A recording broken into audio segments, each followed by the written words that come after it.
বন্ধুগণ, আজকে জাতীয় মুক্তি কাউন্সিলের উদ্যোগে সুনামগঞ্জ, নেত্রকোনা, কিশোরগঞ্জ, মৌলভীবাজার, ব্রাহ্মণবাড়িয়া, সমগ্র হাওড়া অঞ্চলে গত কিছুদিন ধরে অতিবৃষ্টির কারণে সেখানে ব্যাপক বোরো ধান, পাতা বোরো ধান নষ্ট হয়েছে।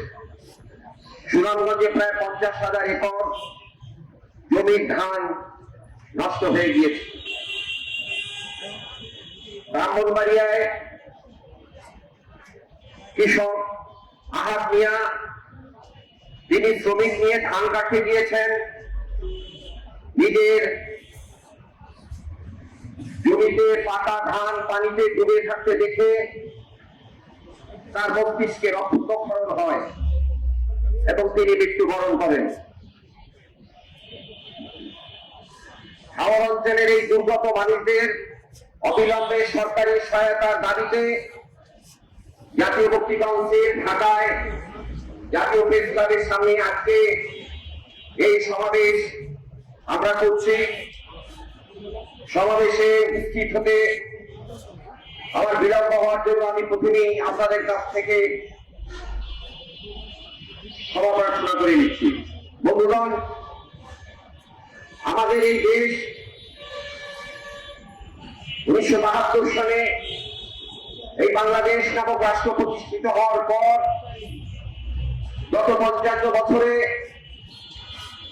এই বাংলাদেশে শ্রমিক, কৃষক, সাধারণ জনগণের জীবন, তাদের জীবনযাত্রার কোন মৌলিক পরিবর্তন এখানে ঘটেনি। এখানে অনেক আন্দোলন হয়েছে।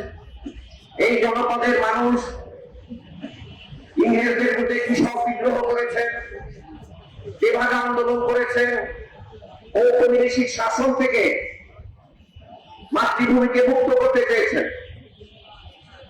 এখানে প্রত্যক্ষ ব্রিটিশ ঔপনিবেশিক শাসনের অবসান হয়ে এই অঞ্চল পূর্ব পাকিস্তান নামে পাকিস্তানের অন্তর্গত হয়েছিল এবং পাকিস্তানের দীর্ঘ 24 বছরের শাসনকালে পূর্ব বাংলার জনগণ পাকিস্তান রাষ্ট্রের দ্বারা যেভাবে জাতিগত বিচ্ছিন্ন হয়েছিল, বঞ্চিত হয়েছিল, শিক্ষা, চাকরি বাকরি, উন্নয়ন প্রভৃতি ক্ষেত্রে এই পূর্ব বাংলার মানুষ পাকিস্তান থেকে তার মুক্তি, তার স্বাধীনতা চেয়েছে।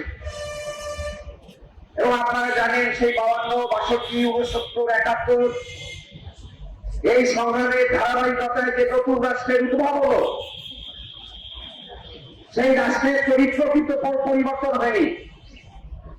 জনগণের পরিস্থিতি, অবস্থার কোনো পরিবর্তন হয়নি। জনগণের মানে শ্রমিক, কৃষক, জনগণের মধ্যবিত্ত বাঙালি জনগণের একটা অংশের অনেক লাভ হয়েছে। যারা শত শত কোটি টাকার মালিক হয়েছে, হাজার হাজার কোটি টাকার মালিক হয়েছে, লাখ লাখ কোটি টাকা বিদেশে পাচার করেছে। এই 55 বছরে পূর্ব বাংলা, বাংলাদেশের জনগণের এক সামান্য অংশে তাদের বিশাল উন্নতি হয়েছে, কিন্তু বাংলাদেশের শ্রমিক, কৃষক, জনগণের জীবনের কোন মৌলিক পরিবর্তন এখানে হয়নি। সুতরাং আজকে সুনামগঞ্জ, নেত্রকোনা, হাওড়, কি কিশোরগঞ্জের হাওড়, ব্রাহ্মণবাড়িয়ার মৌলভীবাজার হাওড়, এই যে সীমান্তের ওপার থেকে পানি, জল কিংবা অতিবৃষ্টির পানি, এটা তো নতুন নয়। তাদের পরিবর্তন কিভাবে হবে? এভাবে প্রকৃতিকে জয় করা যাবে? এই মানুষ তো প্রকৃতির কাছে আত্মসমর্পণ করেনি। যদি মানুষ প্রকৃতির কাছে আত্মসমর্পণ করত, তাহলে মানুষ গুহায় থাকতো, মানুষ এই বিল্ডিং করতো না, এই মেট্রো ট্রেন হতো না, এই বিমান হতো না, এই অসুস্থ হলে একজনের কিডনি আরেকজনকে দেওয়া যেত না, যন্ত্র মন্ত্র, ঝাড়ফুঁক সবকিছুর উপরে মানুষ তার নিজের প্রকৃতির সাথে লড়াই করে সে এই উন্নয়ন করেছে, মানুষের বাসযোগ্য করার পৃথিবী সৃষ্টি করার চেষ্টা করেছে, কিন্তু সারা দুনিয়ার পুঁজিপতিরা, লুটেরারা, সামান্য অংশ জনসংখ্যার, তারা দুনিয়াটাকে লুট করে নিচ্ছে। সুতরাং হাওড় অঞ্চলের এই দুর্গত মানুষের পাশে আমরা দাঁড়িয়ে সরকারের কাছে জরুরি ভিত্তিতে আমরা সহায়তা দাবি করেছি। বিএনপি সরকার নগদ 7,500 টাকা এবং 20 কেজি চাল তারা দিয়েছেন, আমরা দেখলাম। কিন্তু তারা বাঁচবেন কি করে? 7,500 টাকা, 20 কেজি চাল কিভাবে চলবে? তাদের তো পুরো বছরের যে আয়, সেটাতে এই বড় মৌসুমের ফসল থেকে তাদের হতো। এখান থেকে উচ্ছেদ হয়ে গিয়ে অনেকেই শহরে আসবে, বস্তিতে শহরে এসে কাজ করবেন। অনেকে পশু খাদ্যের অভাবে গবাদি পশু তারা বিক্রি করে দেবেন। সরকার কৃষি কার্ড দিয়েছে, বিএনপি তারা বলছেন 10,000 টাকা পর্যন্ত কৃষি ঋণ মওকুফ করবে। কিন্তু যে আহার কথা বললাম, ব্রাহ্মণবাড়িয়ার, তিনি 50,000 টাকা কৃষি ঋণ নিয়ে জমিতে বিনিয়োগ করেছিলেন, তার কি হবে? সুতরাং আমরা সরকারকে বলবো, এই হাওড় অঞ্চলের জনগণের দুর্দশা দূর করার জন্য উচ্চতর কমিটি করে তদন্ত করুন। তারা দায়ী, এই বাঁধের যে সুইচ গেট, তার যে জল কপাট, সেটা যে খোলা হয় নাই, এবং এই অঞ্চলে আগের থেকে পূর্বাভাস দেওয়া, আগের থেকে প্রস্তুতি নেওয়া, সেই কাজে কাদের গাফলতি দিয়েছে? এই বাংলাদেশের এই আমলারা, এই প্রশাসন, তাদের গাফলতির তো কোনো সীমা নাই। এক গাফলতির কারণে আমাদের 336 জন শিশু তারা হাতে মারা গিয়েছে। এই গাফলতির কি জবাব হবে? শুধু বললে হবে না যে অন্তর্বর্তীকালীন সরকার টিকা কেনার ক্ষেত্রে তারা সিদ্ধান্ত নেয়নি কিংবা তারা নানা শর্ত দিয়েছে। এই জানুয়ারি মাসের 3 তারিখে কক্সবাজারে রোহিঙ্গা একজন শিশু খামে আক্রান্ত হয়েছিলেন। রোহিঙ্গা শিশু যে খামে আক্রান্ত হয়েছে, এটা তো সংবাদপত্রে এসছে। কক্সবাজারের সিভিল সার্জনের কাজ কি? বাংলাদেশের জেলাগুলোতে যে সিভিল সার্জন যে পদটা আছে, তাদের কাজ কি? Director general of health, DG অফিসের কাজ কি? এই যে আজ একটা সংগ্রামক রূপ, যেখানে আমরা 2019, 20, 21 আমরা কোভিড থেকে বেরিয়ে এসেছি, করোনার মহামারী, অতিমারি থেকে আমরা বেরিয়ে এসেছি। আমরা কি জানি না কিভাবে এটা মোকাবেলা করতে হবে? তো এই গাফলতির কি হবে? এর জন্য কোনো তদন্ত কমিটি পর্যন্ত হয় না। এই জন্য কেন দায়ী? কারা দায়ী? আমরা তাই আজকে এখানে দাঁড়িয়ে জাতীয় মুক্তি কাউন্সিল আমরা পরিষ্কার করতে চাই যে সরকার যে বলছে বা বিএনপি যে বলছে সবার আগে বাংলাদেশ, সবার আগে বাংলাদেশ? কোন বাংলাদেশ? লুটেরার বাংলাদেশ, দুর্নীতিবাজদের বাংলাদেশ, আমাদের বাংলাদেশ, নাকি শ্রমিক কৃষকের বাংলাদেশ? সবার আগে শ্রমিক কৃষক কথা বলেন, সেইটা বলতে পারবেন না। কেননা যাদের পুঁজির উপরে দাঁড়িয়ে এই রাজনৈতিক দলগুলো চলে, কোটি কোটি টাকা খরচ করে যারা জাতীয় সংসদ নির্বাচন করে, সে বিএনপি হোক, জামাত ইসলামী হোক, এনসিপি হোক, তারা টাকা পায় কোথায়? সুতরাং এই বাংলাদেশ আজকে শ্রমিক কৃষক মেহনতি মানুষ একদিকে, আর একদিকে এই ধনী শ্রেণী, এই লুটেরা শ্রেণী, তাদের সাথে সব কাজ হচ্ছে। আমাদের দেশে গত 55 বছরে রাষ্ট্রীয় উদ্যোগে বড় শিল্প কলকারখানা তৈরি হয়নি। বাংলাদেশে মানুষ দেশে কাজ পেয়ে তারা বিদেশে যায়, প্রায় 1 কোটি লোকের উপর মানুষ আরব দেশগুলোতে কাজ করে এবং সেখানে অসম্ভব পরিশ্রম করে তারা যে বৈদেশিক মুদ্রা পাঠায়, সেই ডলারের উপরে দাঁড়িয়ে বাংলাদেশে ব্যবসা বাণিজ্য চলে। কিন্তু এই শ্রমজীবী বা জনগণের কোনো ভাগ্যের কোনো অবস্থার কোনো পরিবর্তন হয় না। একে পরিবর্তন করতে হবে। জাতীয় মুক্তি কাউন্সিল আজকে হাওড় অঞ্চলের এই দুর্গত মানুষদের আর্থিক সহায়তা, তাদের কৃষি ঋণ মওকুফ, তাদেরকে বিনামূল্যে গবাদি পশুর খাদ্য, তাদের নগদ অর্থ সহায়তা, 6 মাসের তাদের খাদ্য সহায়তার এই সব দাবিতে আমরা এখানে দাঁড়িয়েছি। আমাদের সিলেট অঞ্চল জাতীয় মুক্তি কাউন্সিল, আমাদের সুনামগঞ্জ অঞ্চল জাতীয় মুক্তি কাউন্সিল, তারা এই প্রশ্নে সংগঠিত হচ্ছে এবং আজকে আমাদেরকে সংগঠিত হতে হবে। আমাদের একতাবদ্ধ হওয়া ছাড়া, সংগঠিত হওয়া ছাড়া, দাবি আদায়ের লড়াই করা ছাড়া আমাদের চলবে না।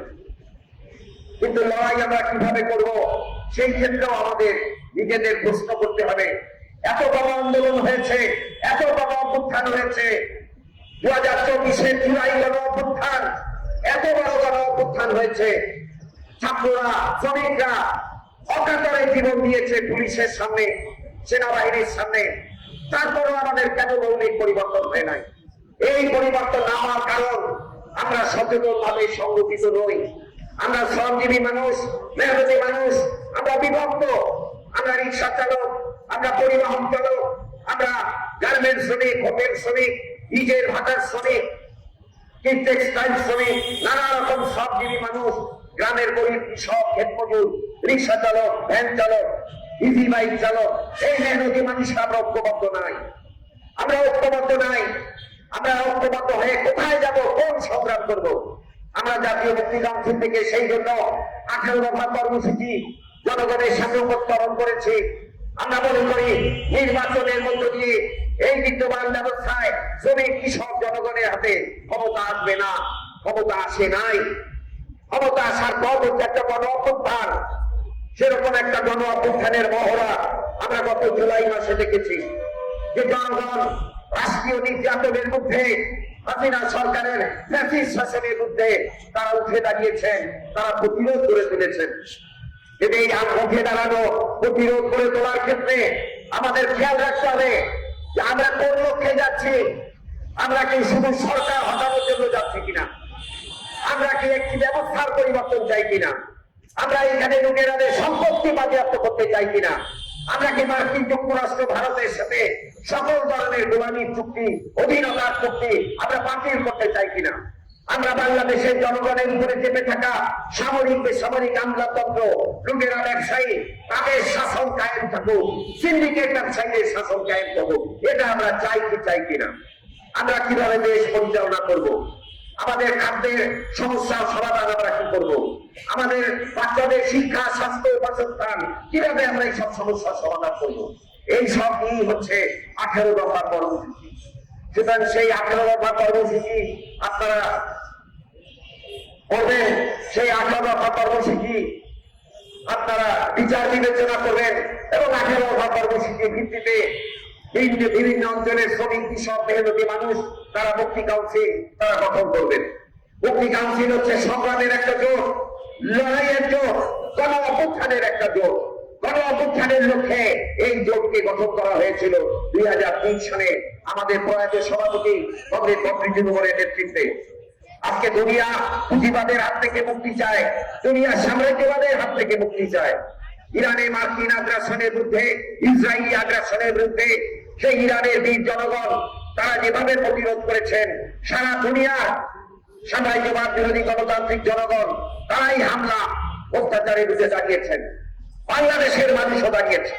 আমরা সরকারকে এই সুযোগে বলে দিতে চাই, এই ইন্টারিম গভর্নমেন্ট নির্বাচনের মাত্র 3 দিন আগে যে বাণিজ্য চুক্তি করেছে মার্কিন যুক্তরাষ্ট্রের সাথে, সেই পারস্পরিক বাণিজ্য চুক্তি আমাদের শিল্প বিরোধী, আমাদের কৃষি বিরোধী, আমাদের জাতীয় স্বাধীনতা বিরোধী। আমি পত্রিকায় দেখলাম পররাষ্ট্রমন্ত্রী তিনি আমাদের সবক দিয়েছেন, খলিলুর রহমান সাহেব, যে ইন্দোনেশিয়ার সাথে যে চুক্তি হয়েছে, ভিয়েতনামের সাথে যে চুক্তি হয়েছে, কম্বোডিয়ার সাথে যে চুক্তি হয়েছে, সেগুলো পাশাপাশি রেখে আপনারা বিচার করুন আমরা কতকে গিয়েছি। খলিলুর রহমান সাহেব এই মঞ্চ থেকে দাঁড়িয়ে আমরা পরিষ্কার করতে চাই, এই চুক্তিতে জনগণের কোনো অনুমোদন নাই। অন্তর্বর্তীকালীন সরকারের এই চুক্তি করার কোনো এখতিয়ারই নাই। আর এই ধরনের চুক্তি, এই যে এত বড় একটা জাতীয় সংসদ হয়ে গেল, অধিবেশন, আপনারা কেন সেখানে আলোচনা করলেন না? কিসের ভয়? কোন গোলামীর দস্তখত দিয়ে এসছেন যে এই চুক্তি বাতিল করা যাবে না? এই চুক্তি নিয়ে আমরা রাজপথে দাঁড়িয়েছি। আমাদের এই গোলামী চুক্তির মধ্যে আমরা যেভাবে ভারতের আগ্রাসনের বিরুদ্ধে, ওই মোদীর আগ্রাসনের বিরুদ্ধে, ওই হিন্দুত্ববাদের মধ্যে আমরা যেভাবে দাঁড়িয়েছি, আজকে মার্কিন সাম্রাজ্যবাদের সকল আধিপত্যের বিরুদ্ধে, সকল ধরনের সাম্রাজ্যবাদের আধিপত্যের বিরুদ্ধে আমরা জাতীয় মুক্তি কাউন্সিল, শ্রমিক সব নিপীড়িত জাতি এবং জনগণকে নিয়ে আমরা দাঁড়াবো, আমরা দাঁড়িয়েছি এবং সেই সংগ্রামে আপনারা অংশ নেবেন। এই আকাঙ্ক্ষা ব্যক্ত করে আজকে আমাদের এই সমাবেশ পরিচালনার জন্য আমি জাতীয় মুক্তি কাউন্সিলের ঢাকা অঞ্চলের সমন্বয় বাংলাদেশ ছাত্র ফেডারেশনের কেন্দ্রীয় সভাপতি বিদ্যুৎ সরকারকে দায়িত্ব দিচ্ছি।